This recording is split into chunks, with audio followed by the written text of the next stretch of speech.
conflict, and then he begins to investigate as though it was something outside of him.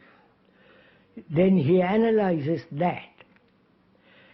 Is not the analyzer the analyzed? Please go into this with a little bit, if you will. We're asking, is not the analyzer, or put it differently, is the analyzer different from that which he analyzes?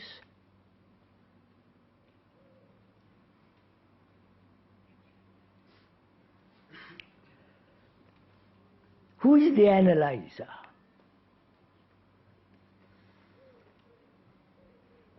Apart from the professional psychologists, psychiatrists and so on, in this, what we are doing now is to understand the causation of conflict. Is that conflict, the cause, is that to be analyzed? Then if you are analyzing the cause, then who is the analyzer? Right? Is the analyzer different from that which he analyzes? You understand my question? Am I talking to myself?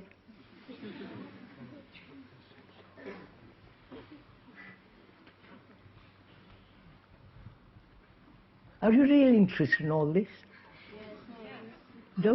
Please, don't encourage the speaker. He's not worth it. Are you really interested in all this? Yes. No, please. This is very serious, you understand? It's not just something for an hour. It's your life.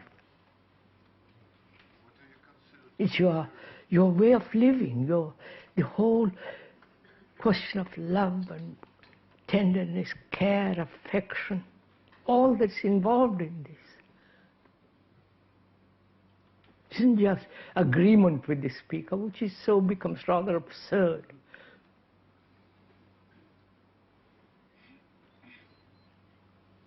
If you're really deeply interested in this, which is to find out for oneself, not from the speaker, but for oneself, to find out the cause of conflict. And when there is the discovery of the cause, then the effect disappears. Then, because any cause can be changed. If one has a toothache or a headache, it has a cause. And when you find the cause, that disease disappears. Similarly, if we can find out the cause or the causes of why we live in perpetual conflict, and to delve deeply into that, it's not a process of analysis. Because analysis implies a division between the analyzer and the analyzed.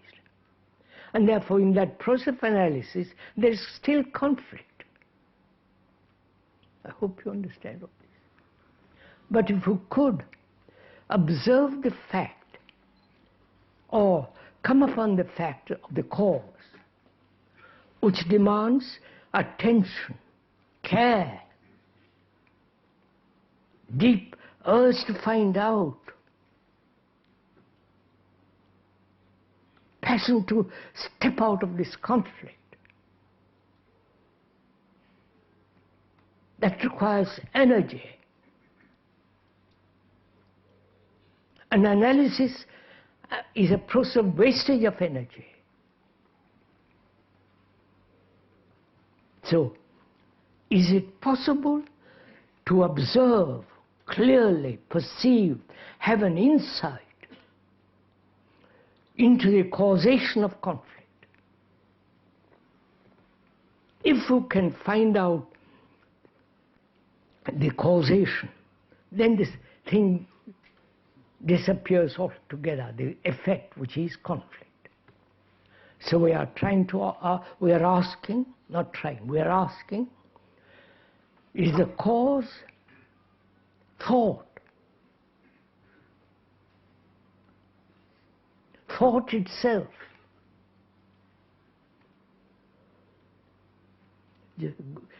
Let me first, I'm putting out, the speaker putting out these things. Don't agree or disagree, we're going to examine.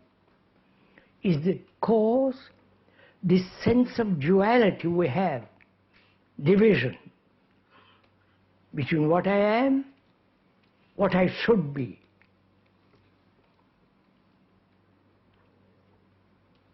The should be is a projection of thought. That is, one does not like the way one is living, or is painful, therefore one projects a concept of a better way of living, an ideal, and conforming oneself to that ideal, and therefore conflict, and the actual and the ideal. Then, is that the cause of, one of the causes of conflict? Which means we never face actually what is. Right? Always moving away or escaping from actually observing the actuality, the pettiness of our life, the idiosyncrasies and so on. To observe without any prejudice, opinion, without the background of one's own culture, conditioning. Is that possible?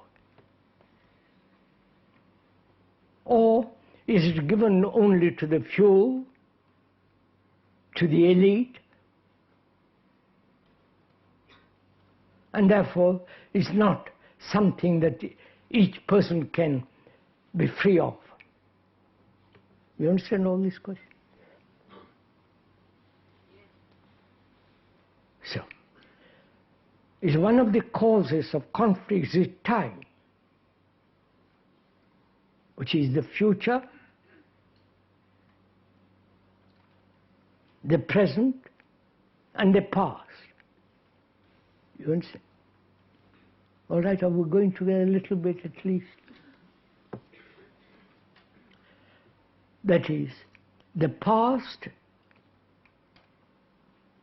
all our experience, knowledge, tradition, all the things we have learned, which is knowledge, all that background, which is the past, the tradition, which is acting now, which is the present, and the future,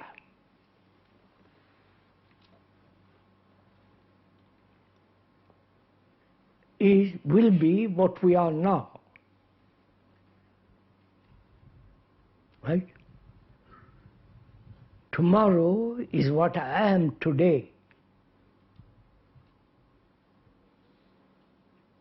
Modified perhaps slightly on the edges, on the frills, but tomorrow will be what I am actually now.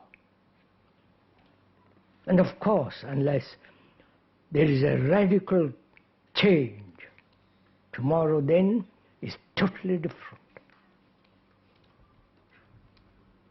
That is, all time is contained in the present. The past, the present, and the